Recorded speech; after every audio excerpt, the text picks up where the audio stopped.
kuat sebenarnya. Lebih kuat. Tapi HAM yang diisukan sekarang adalah HAM mereka. Iya.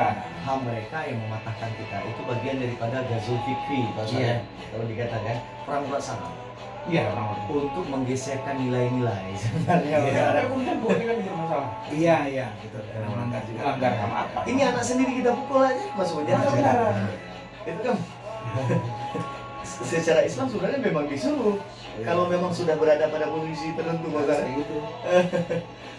Ya, memang kadang-kadang jadi bumerang dan kontradiksi juga. Misalnya saat kita tidak mau mendidik dengan cara seperti itu, akhirnya malah anak lewat batas. Malah berani ngelunjak sama orang tua.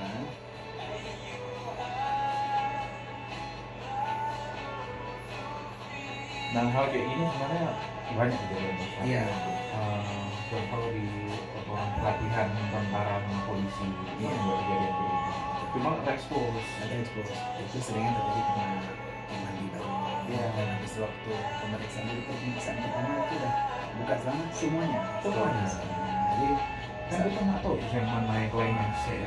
Ada banyak. Kawan saya dulu saya baru tahu kalau dia tuh dari becak gara-gara masalah. Oh itu. Mesin panas dan gempa salon. Dulu orang miskin. Dulu orang miskin dah. kalau kita lihat dulu ada record ya. Banyak yang mengakses salon-salon yang esek-esek LGBT seperti itu bahkan. Kalau nggak polisi, tentara juga. Iya. Memang Makanya suka untuk dibasmi. Iya. Rasakan yang berani kadang-kadang. Iya. Yang mengakses juga mereka. Oh, untung sengaja lah yang berani kemarin itu. Oh iya. Malah dia kena ya. Sayang kan? Sayang dia kena padahal itu kena HAM itu kan. Karena itu. Betul kan. Ada betul makanya. Saat itu kan tentu jam-jam ini ya, ceramah mereka di LP. Kebetulan kawan saya SMA. Ketika di update, saya langsung telepon. Tentu jam-jam ini tolong sampaikan kepada Bapak Kapolres, mereka jangan dibebaskan dulu. Tetapi panggilkan dinas kesehatan untuk cek HIV. Ternyata 3. Tapi kita rahasiakan namanya. Jumlahnya kita Ada. 3. Mereka sudah ngaku, sudah pernah lakukan, sudah ngaku dia. Langsung Ustaz Gandami, Tengku Gandami dipegang, dilapor sama Kapolres, dipanggil tim PCP untuk tes HIV positif.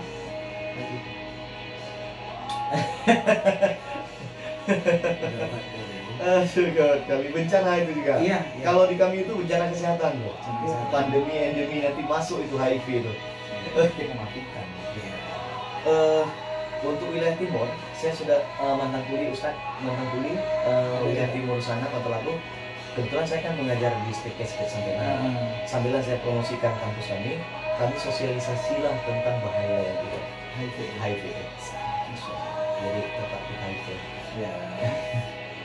Karena kalau kita ngajar pun anak-anak tentang edukasi seks itu dibilang gatal kali dan ini ada ya Ustaz. Jadi begini, edukasi seks itu adalah bukan main seks. Seks itu yang kita bahas adalah gender, perbedaan jenis. Bukan berhubungan intim. Seks itu di kepala. Itulah yang kita luruskan. Waktu seminar kayak gitu, itulah yang kita luruskan. Itu nanti boleh kita tahu itu sekali itu. Nanti boleh pengkajian secara Islam nanti kan.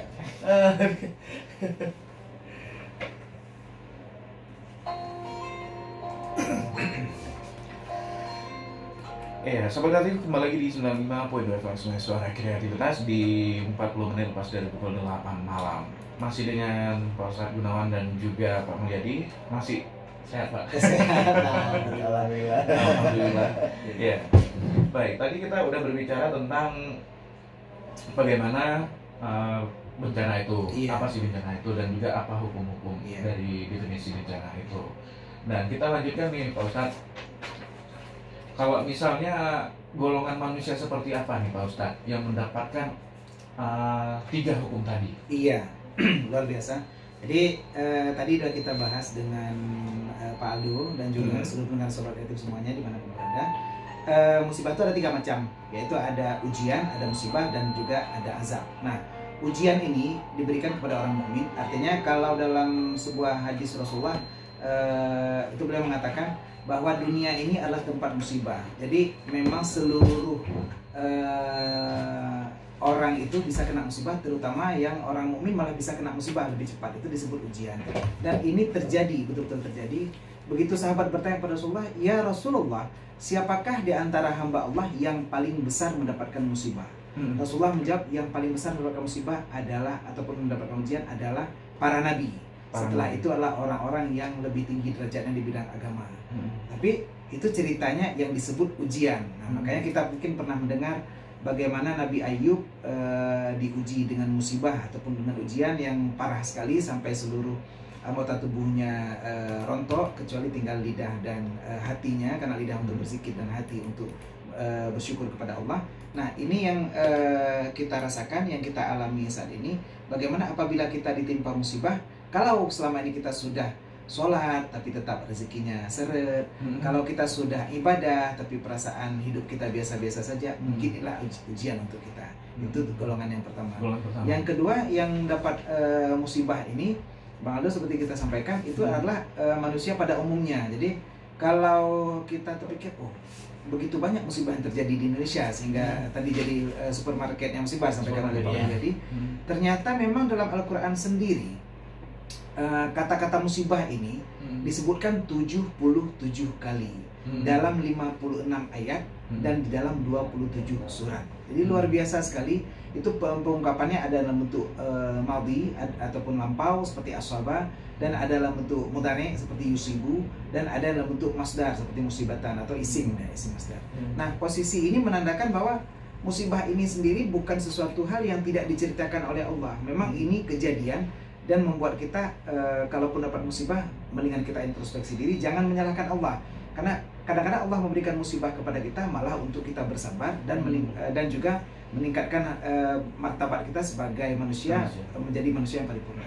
Yang ketiga, yang terakhir dari Bang Aldo, azab ini diberikan oleh Allah kadang-kadang memang untuk orang yang minta sendiri, yang nyari sendiri. Tadi sahabat itu semuanya, di saat kita break jeda lagu tadi, kita cerita bagaimana musibah terjadi karena mungkin nanti Pak Mulyadi akan sampaikan bagaimana penyimpangan perilaku seksual, ada yang namanya sodomi, ada juga zina. Kalau sodomi mungkin kita kenal dengan liwat itu. Nah, posisi itu mengakibatkan kita akan kena PMS, penyakit menular seksual. Mungkin kita tahu ada HIV, ada AIDS, ataupun minimal paling kecil GO, gonorrhea atau kencing nanah. Nah, jadi kalau kita kepengen jadi raja, bagus, tapi kalau dapat raja singa itu luar biasa, spesialis ya. Jadi kadang-kadang ada tadi disampaikan mungkin ada beberapa yang kena juga dari pihak militer, tapi sebenarnya lebih bagus sipil yang militeris daripada militer yang sipilis. Jadi posisi. Jadi kita berharap mudah-mudahan sobat kreatif semuanya yang mendengar siaran ini, kita bisa menghindari musibah. Jangan sampai musibah atau azab ini yang terakhir adalah sesuatu yang kita undang sendiri. Bagaimana kalau kita melakukan sesuatu yang dilarang Allah, hati-hati ketika musibah menimpa kita. Janganlah kita saat ini merasa aman ketika melakukan suatu kemaksiatan. Kita tidur malam ini, bisa jadi tidur kita malam ini adalah tidur terakhir kita. Jadi bukan seperti dangdut, malam ini malam terakhir kita. Ya, kita di radio masih jumpa ya Pak Pak Mulyadi. Ya, bisa dijelaskan. Pak Mulyadi gimana nih menanggapi tentang musibah seperti hukum 3 tadi, Pak? Pak Mulyadi. Oke. Baik, sobat semuanya. Jadi di dalam musibah ini, kalau kita pandang secara kasat mata, kalau secara Islam tadi telah disampaikan oleh Pak Ustadz, musibah ini antara keterkaitan dari Islam dengan kejadian musibah itu memang tidak jauh lagi, memang sangat terikat. Prinsipnya seperti ini. Kalau kejadian musibah itu saya contohkan, banjir misalnya, apalagi kita di Aceh Utara ya, sobat sekalian, Aceh Utara rawan banjir itu hampir 8 atau 12 kecamatan, hampir rata-rata tiap tahunnya kadang-kadang tergenang banjir. Apalagi ya, ini kan lagi musimnya ya, ber ya, Nah, dalam hal ini apakah itu serta-merta karena hujan saja misalnya kita langsung banjir? Kan tidak. Kalau memang itu di tanah yang memang dia masih alami, kemudian hutannya masih bagus, itu kan hujan dengan intensitas tertentu mungkin belum tentu menyebabkan banjir. Tapi ulah manusianya itu kenapa? Misalnya pembakaran hutan sehingga gundul. Selain efek asap, tapi efek gundul bisa waktu hujan bisa banjir. Kemudian penebangan. Nah, kemudian ada pendangkalan sungai. Kenapa bisa dangkal? Karena buang sampah. Iya kan? Perilaku ini buang sampah sembarangan itu, baik itu di selokan misalnya, itu hal kecil ini. Mohon maaf teman-teman semuanya, misal ibu-ibu nih, ibu-ibu kadang-kadang ada sering popok pampers si bayi itu, nah dengan mudahnya kadang lempar, kadang bukan pada tempatnya, tapi itu dilempar ke parit misalnya atau selokan, yang membuat itu sumbat di arah yang hilirnya itu nanti akan terjadi penyumbatan. Lama-kelamaan bisa menghambat drainase di saat hujan, seharusnya bisa airnya mengalir sampai ke hulu sungai, sampai ke laut, tetapi itu tidak bisa terjadi karena ada kesumbatan. Nah, sedikit ini Pak Ustadz saya sampaikan, Bang Aldo, kemarin saya punya program dari mitigasi bencana, karena di bencana itu kan ada 3, ada mitigasi pastinya ya, ada mitigasi bencana di saat pra-bencana, saat bencana, dan pasca bencana. Nah, jadi kan ada slogan nih Pak Ustadz, mencegah itu kan lebih bagus daripada mengobati, misalnya gitu kan. Dalam hal ini disebut mitigasi bencana kalau kami katakan di ilmu kebencanaan, seperti itu. Dari seksi kesiapsiagaan kita dari BPBD Aceh Utara kemarin itu merupakan program saya juga Pak. Itu program saya waktu saya di Klub Film 4. Gimana kan perubahan yang ingin saya lakukan di Aceh Utara nanti. Kemarin kita ada ambil 7 masjid, yaitu adalah BPBD Aceh Utara menggandeng khatib Jumat dalam sosialisasi kesadaran menghadapi bencana. Jadi ini yang seperti RRI lakukan malam ini. Iya, betul sekali, betul sekali. Jadi kemarin itu kita gandeng beberapa tengku atau ulama, ada Abah Terkasih, kemudian Abi Musakir, Syukur, kemudian ada Walidi. Dalam hal ini kita gandeng untuk bagaimana menyatukan antara yang seperti yang Ustadz tadi sampaikan ke kita di sini dengan ilmu yang kita dapatkan juga, kita mixingkan di sini, kita mixingkan.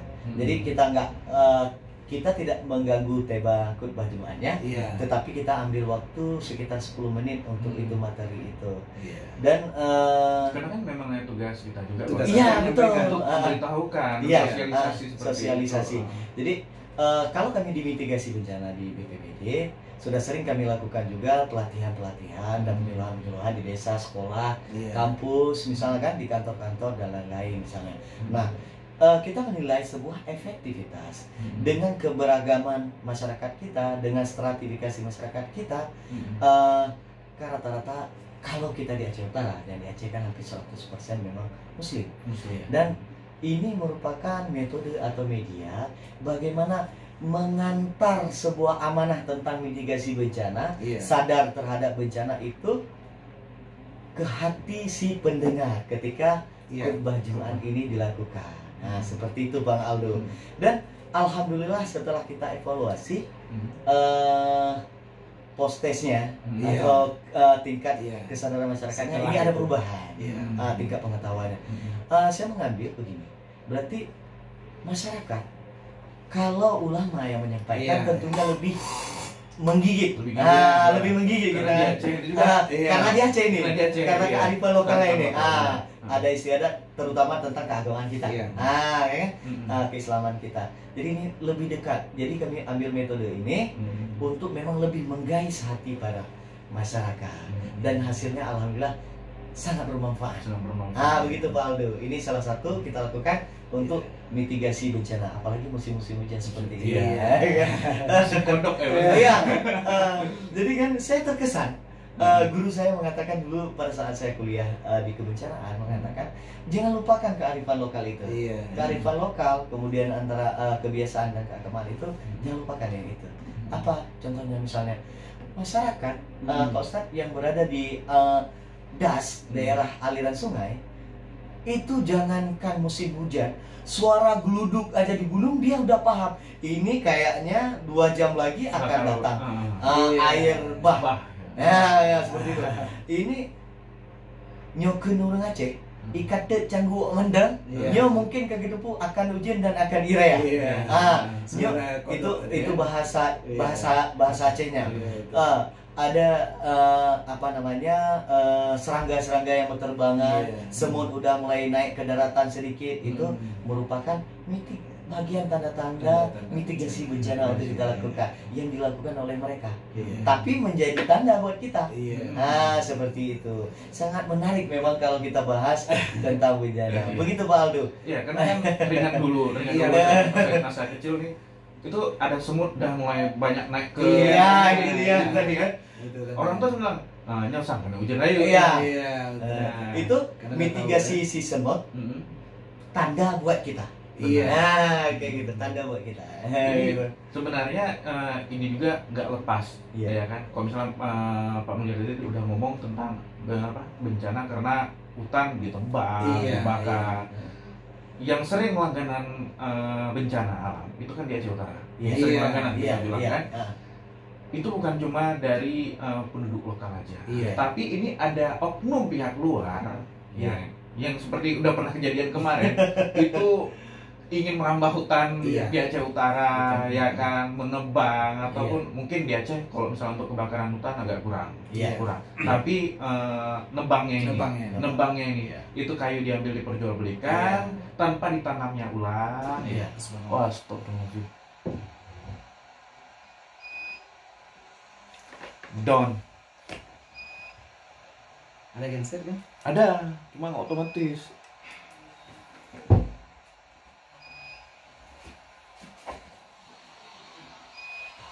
Saya selalu bawa HP Cina nih Mas, untuk kontrol radio.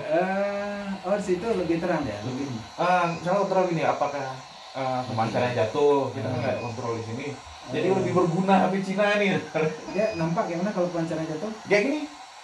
Ini jatuh. Ini nggak jatuh, misalnya mati itu jatuh kan nih. Kondisi hidup mati jatuh. Berarti sinyalnya yang jatuh. Bukan caranya.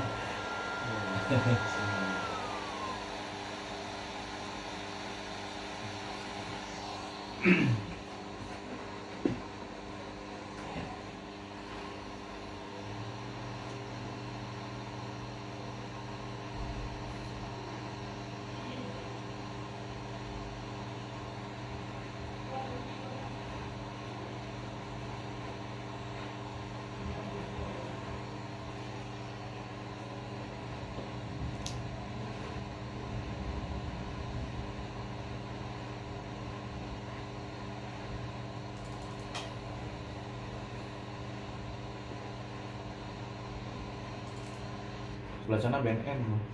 Oh BNN ya? Oh bukan Pak Farulnya ya datanya? Tim dokter benar. Oh. Siapa satu plus satu dari BNN. Kok kami BNN orang? Di sini belas ini per 2, belas sana per 1. Kita wawancara umum biasa Pak Amir jadi kalau lagi per 1 juga di sini. Tapi itu wawancara halo. Lagi dia lo.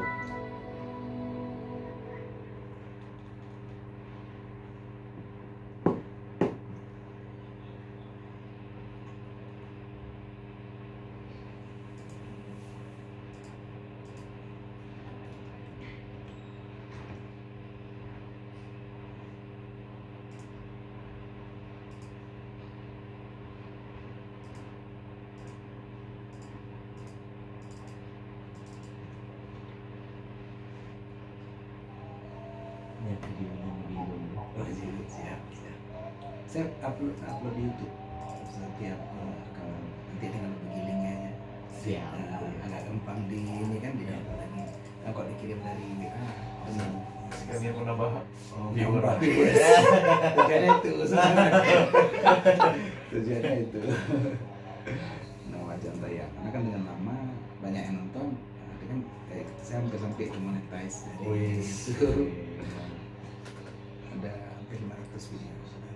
Karena setiap ceramah pengajian semua saya rekam semua.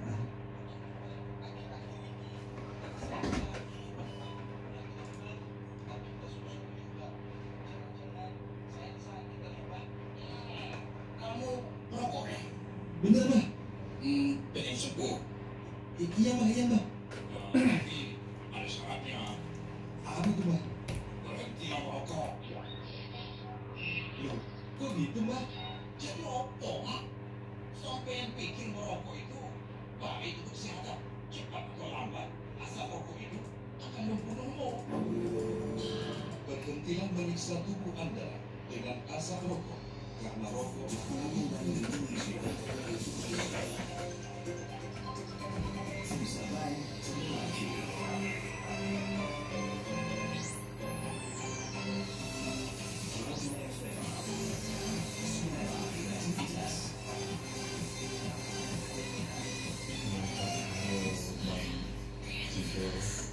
Iya, Sobat Kreatif balik lagi di 95.2 Flux My Suara Kreativitas. Mohon maaf kalau misalnya tadi tiba-tiba kita putus karena ada pemadaman listrik. Ya, mudah-mudahan tidak terjadi apa-apa mengingat hujan deras dan angin yang sangat kencang.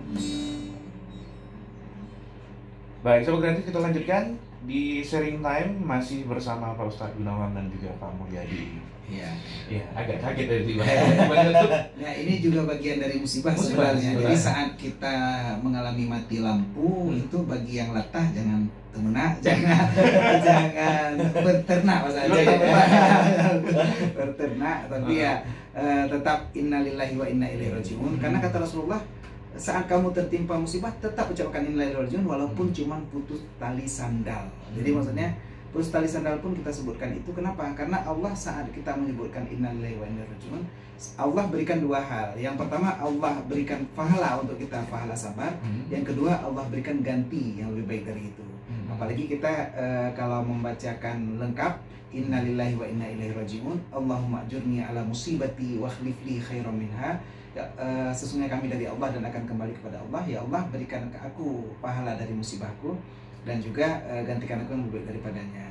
Jadi yang mungkin tadi kita dari studio RRI di Jalan Utara Ibrahim nomor 50 tempat tengah 75 karena aku saya kira 50.